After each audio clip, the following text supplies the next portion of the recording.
Peninggalan budaya peradaban Mataram kuno yang ditemukan di daerah istimewa Yogyakarta berwujud aneka ragam arca dewa-dewi dalam agama Hindu dan Buddha ternyata tidak hanya terbuat dari batu, tetapi ada juga yang terbuat dari perunggu. Seperti yang ada di sebelah saya, arca Singo Mahadewa dan juga Gentang. Keberadaan dua benda ini menandakan bahwa masyarakat pada masa itu telah memiliki kemahiran mengolah logam untuk kebutuhan hidup sehari-hari, salah satunya adalah kepentingan religi. Adanya perbedaan bahan untuk pembuatan arca tentunya membedakan juga teknik pembuatannya. Pembuatan arca perunggu berbeda dengan pembuatan arca batu. Mengolah logam untuk menjadi sebuah arca yang indah dan detail sedemikian rupa pasti juga memiliki teknik khusus dalam pembuatannya. Nah, ini yang menjadi pertanyaan kita semua. Bagaimana cara dan kreativitas masyarakat zaman dahulu untuk mengolah logam menjadi sebuah arca?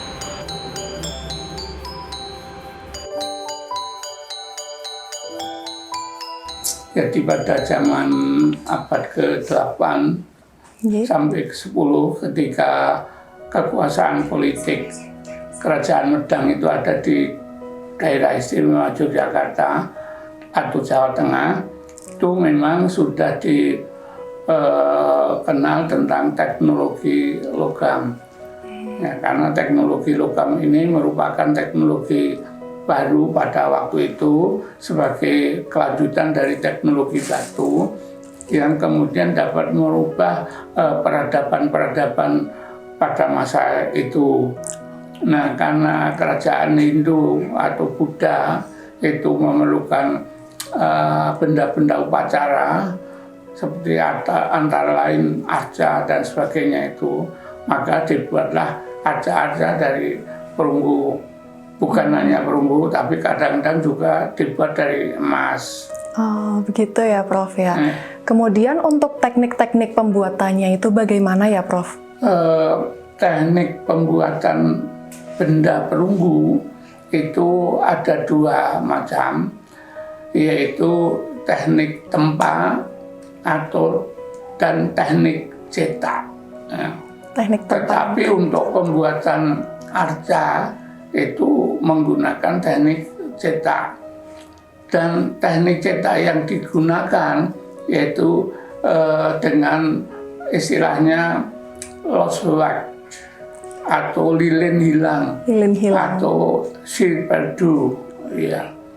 Itu menyangkut tahap-tahap positif yang pertama, kedua tahap negatif, ketiga tahap positif kembali. Yang tahap positif yang pertama itu pengrajin membuat satu model benda yang akan dibuat. Jadi kalau ada mau membuat arca dewa, ya dewa apa yang mau dibuat itu dibuat persis, ya, positif ini. Nah, bahannya dari tanah liat, ya, ini tahap positif. Kemudian tahap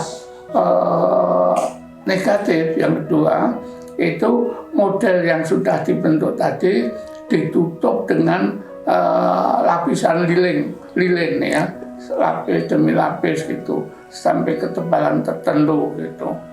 Itu tahap negatif. Kemudian tahap positif berikutnya nanti kalau sudah tutup lagi dengan tanah liat terus dibakar.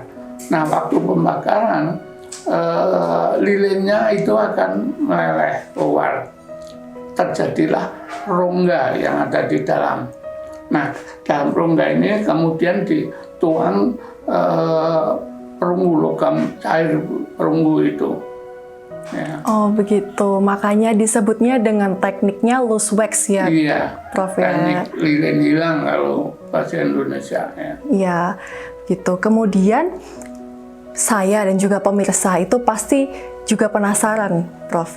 Siapa yang membuat itu, Prof?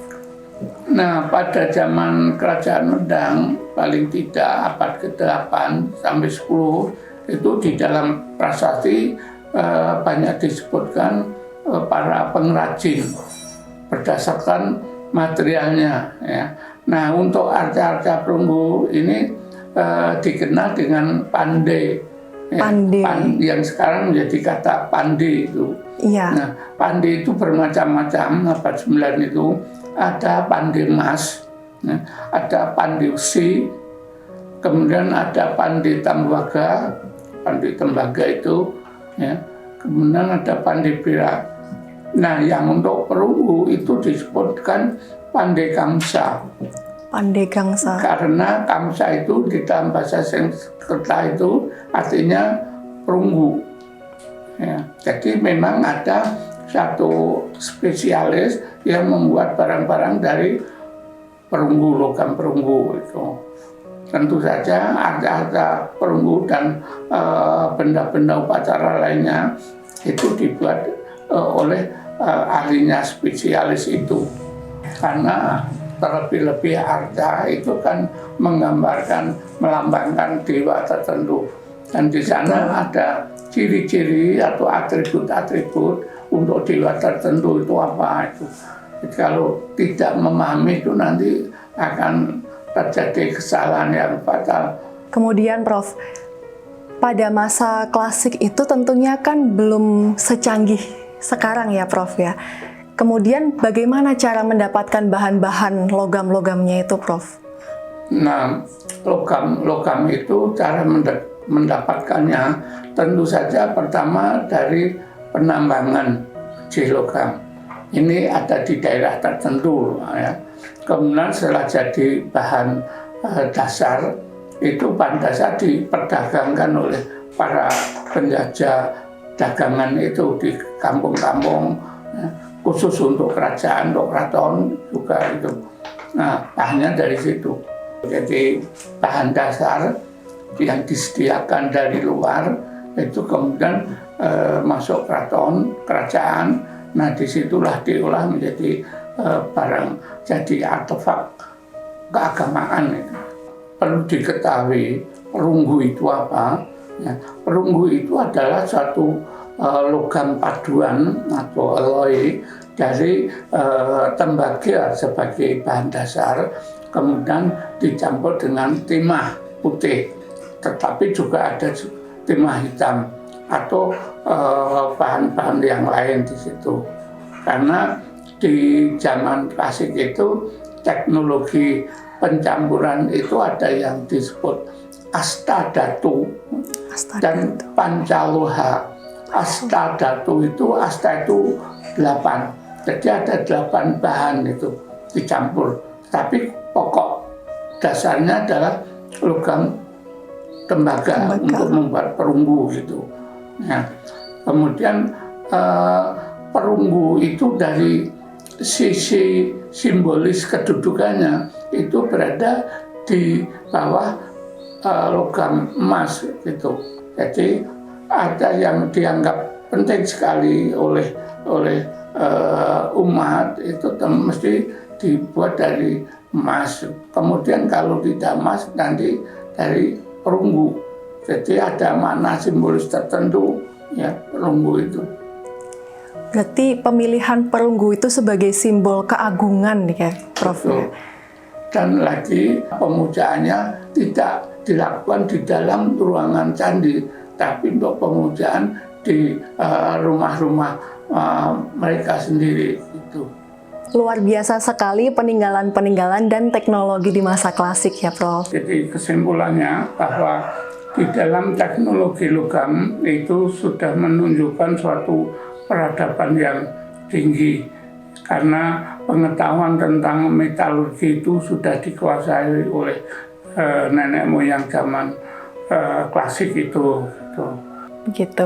Mulai dari teknik-tekniknya, kemudian bahan campurannya, dan logam-logam bagaimana cara memprosesnya itu juga sudah dikuasai dari zaman klasik tersebut. Terima kasih, Prof.